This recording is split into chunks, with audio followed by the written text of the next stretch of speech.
អ្នកនរគ្នាប្រកាសជាបានតាមដានព័ត៌មានទៅលើសង្គមមិនថា Facebook ឬ TikTok ណាគឺថាមានការអាណិតស្វាជាខ្លាំងមែនទែនដោយសារអីគ្នាអត់មានចាជាមួយនឹងឪពុកម្ដាយប្រៀបដូចមនុស្សអញ្ចឹងហើយត្រូវបានគេបោះសត្វស្វាដែលជាតុក្កតាហ្នឹងទៅឲ្យសត្វស្វាហ្នឹងហើយស្វាហ្នឹងគឺចាត់ទុក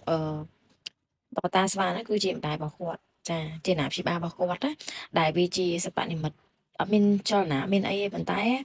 មានស្វាផ្សេងចង់ដណ្ដើមអញ្ចឹងគឺថាគ្នាទៅការពារទៅអីហើយរូបភាពបងប្អូនដឹងហើយ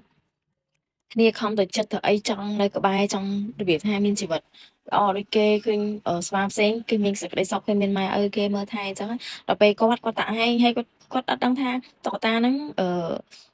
ធ្វើជួយអ្វីគាត់បានណាពេលដែលគេធ្វើបាបគាត់អីចឹងគឺគាត់រត់ទៅរកតុក្កតាហ្នឹងហើយតុក្កតាហ្នឹងគ្នា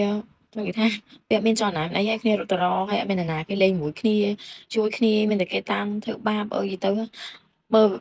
តុក្កតាហ្នឹងឲ្យអួលហ្មងគ្នាគាត់ចេះអាណិតមែនតើហ្មងណាបងប្អូនអ្នកគាត់មើលវីដេអូហ្នឹងមានអារម្មណ៍មិនដែររបៀបថាអាណិតទេអាណិតដូចខ្ញុំឃើញណាវីដេអូហ្នឹងខ្ញុំអូសមកឃើញគឺអាលីងលងដល់ភ្នែកហ្មង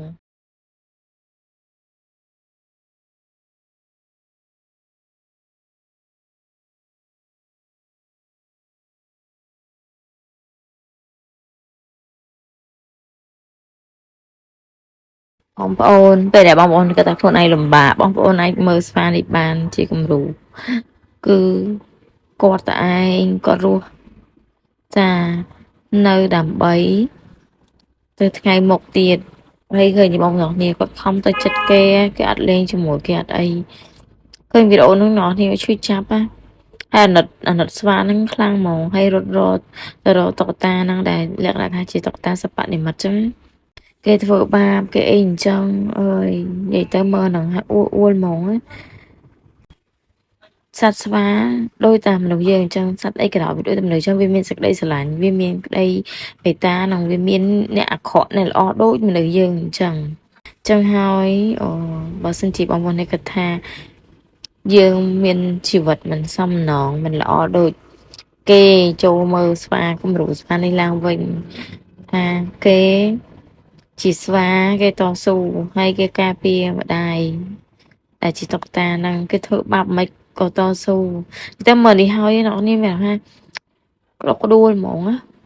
ហើយស្វាហ្នឹងក៏អញ្ចឹងទៀតពេលបិទតែគ្នាមិនមែនជាសាច់ញាតិមិនមែនជាកូនមិនមែនជាអីតែគ្នាខំទៅចិត្តទៅអីចឹងណាច្រានគ្នាចេញច្រានអីអញ្ចឹងណាឃើញទេបងប្អូនឃើញច្រានគ្នាចេញមក